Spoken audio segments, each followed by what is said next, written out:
Welcome back to Grand Old Team. Everton have drawn 0-0 with Arsenal. I've got Max here from Twitter, and you've got your own podcast now, haven't you? Yeah, I have. Exciting, that, isn't it? Podcast. Cool. Great, the Carlisle podcast, so look out for that. Right, first of all, before we talk about that match, which wasn't exactly brilliant, Max, from your perspective, Carlo Ancelotti is the Everton manager. From your perspective, Max, what do you think about that? He's the Godfather of football management, isn't he? I love that. The only manager to win 3 Champions Leagues, won it twice as a player too, so he was no slouch as a player. I mean, symbolically, I think what this means for Everton Football Club, the days of appointing Preston North End, Wigan Athletic, Southampton managers, Watford, fingers crossed they're gone now. Hopefully. You know, he's got a job on his hands to rebuild that squad. If you look historically over his career, like Parma, Juventus, Milan, he has had to build squads. Although he's such a high calibre of player, he has had to piece squads together. Incidentally, the squad at Parma, by the way, was, go back and look, the one he actually inherited there was actually amazing. They were just all, Buffon was like 17, he had like Hernan Crespo, Cannavaro, Thuram, I think he had like a real kind of collection. Anyway, we digress. So you make a good point. So what's he kind of inheriting here? Off that performance, mate, I've got to be honest.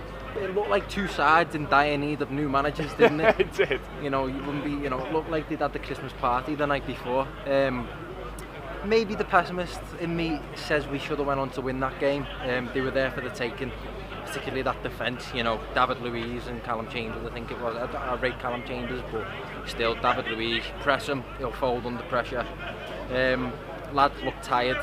I did find comic value in Cenk Tosun being brought on and then brought off to bring Moise Keane on. I thought that was it. It's like a weird irony, isn't it? I suppose, funny given what happened at Man United. Yeah, good sign off for Dunk. You know what, mate? That's Dunk's final game as Everton manager. You know, he's done us proud there. He has done us very, very well. We were standing here after that Norwich game, and we were very much a club on the ropes. Well, we were saying, where's that next win coming from? Exactly. You know, and we were going through the fixtures, and you were genuinely thinking, I don't know how this turns around. I know, and again, I'm coming away from the Man United game disappointed. I felt like we should have won that Man United game.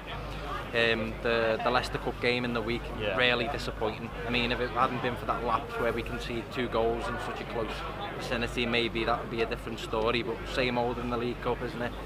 But you know, onwards and upwards now.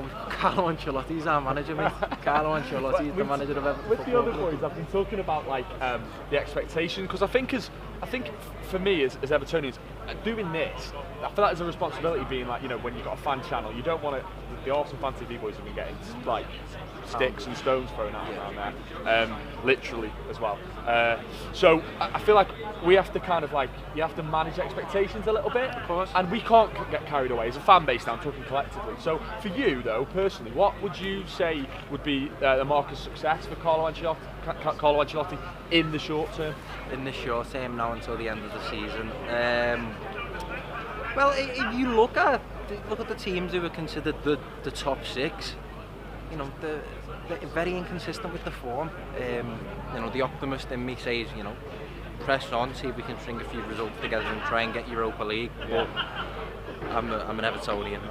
I'm far from an optimist, to be honest with you, mate. The realist in me says, you know, still, I think, what are we, 15th, 16th? Yeah. You know, mid-table.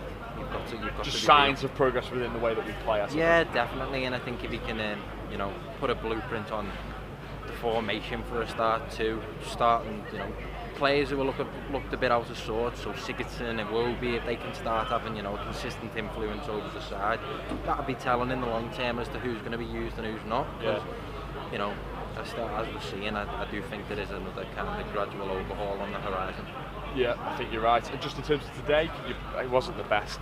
I don't suppose people will be rushing back to watch the highlights. No. Can you pick out a man of the match today? I thought Mason Holgate was pretty good. Yeah, Mason Holgate was good. Took responsibility again going into that midfield in the second half. I was really impressed with Yerry Mina and Sidibe.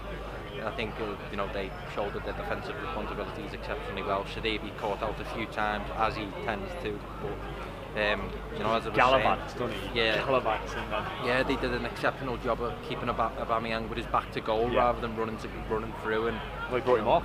Yeah, exactly, and that served as well. You look at their bench when they've got Pepe and Lacazette on the bench, and you're thinking, they're the match winners there to be brought on and to do the business, and again shut them out. It's just disappointing that we didn't gallop that momentum to look and get a goal scoring opportunity ourselves. It is. Max, have a lovely Christmas, mate. Brilliant. Thank you as always, mate. All the best. Cheers. Top man, thanks.